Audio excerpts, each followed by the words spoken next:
Haya, Gundula, hebu niambie bwana. Mheshimiwa Waziri Mkuu, mimi kwa majina yangu naitwa Juma Hussein Gundula.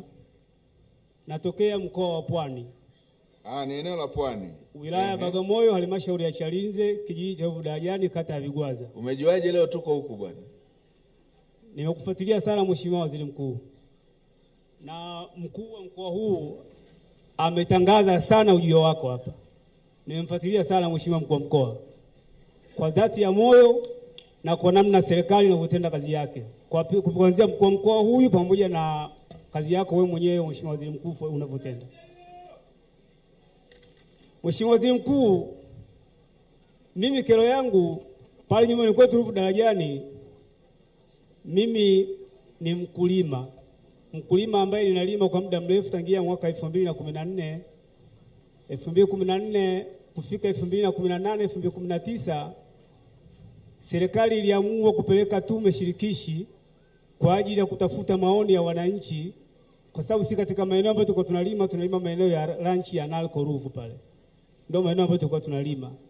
Maeneo yale kwa mara ya kwanza tulikuwa tunalima kupitia kukodi. Tulikuwa tunalipa fedha kwenye ranchi, thamani ya eka moja shilingi 35,000. Lakini mimi nilikuwa nalipia mpaka eka 4.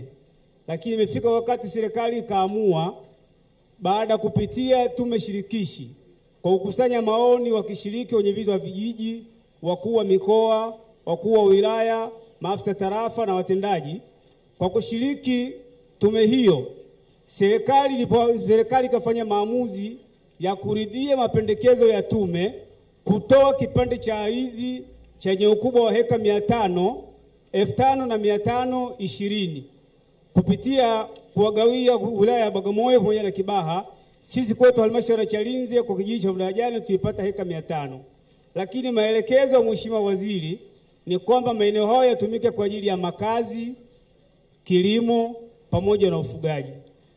Kwa kufanya jambo hilo, serikali lakini ikiamini na ikijua kwamba dokumenti ambayo inasoma pale ni dokumenti ya ranchi.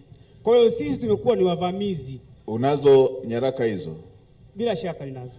Haya, na kwa sababu umetoka mbali na umekuja mpaka hapa na una nyaraka, usiondoke, onana na makatibu wangu, watakuweka kwenye magari ya msafara. Tukishamaliza mkutano wa mwisho, uje tukae tuongee hilo jambo lako. Watakuleta tuje tuongee hilo jambo lako.